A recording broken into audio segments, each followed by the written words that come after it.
நேயர்களுக்கு வணக்கம். நமது தொலைக்காட்சி துவங்கப்பட்டு 2 ஆண்டுகள் கடந்து விட்டது.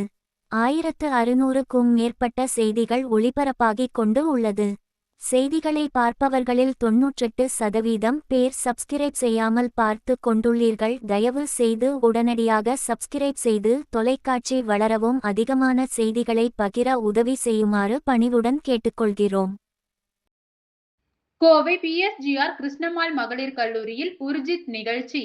தென்னிந்தியாவிலிருந்து 50க்கும் மேற்பட்ட கல்லூரிகளில் இருந்து மாணவ மாணவிகள் பங்கேற்பு.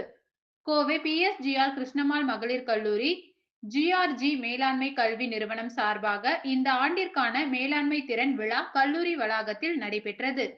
உர்ஜித் 25 எனும் தலைப்பில் பிஎஸ்ஜிஆர் கிருஷ்ணம்மாள் மகளிர் சேர்பர்சன் நந்தினி ரங்கசாமி அறிவுறுத்தலின் பேரில் நடைபெற்ற இதில் தென்னிந்தியா முழுவதிலும் உள்ள 50க்கும் மேற்பட்ட கல்லூரிகளில் இருந்து இளங்கலை மற்றும் முதுநிலை மாணவ மாணவியர்கள் ஆர்வமுடன் கலந்து கொண்டனர். தலைமை திறன், படைப்பாற்றல், பகுப்பாய்வு மற்றும் மேலாண்மை திறன்கள் தொடர்பாக நடைபெற்ற இதில் பல்வேறு துறைகளில் மாணவர்களின் திறன்களை பரிசோதிக்கும் விதமாக போட்டிகள் நடைபெற்றன. ஒரே ஒரு காரணம், ஒரே ஒரு உறுதுணை, அதுக்கு எங்க அப்பா அம்மா அந்த நன்றியை தெரிவிக்க ஒரு மேடையை நான் பயன்படுத்துகிறேன்.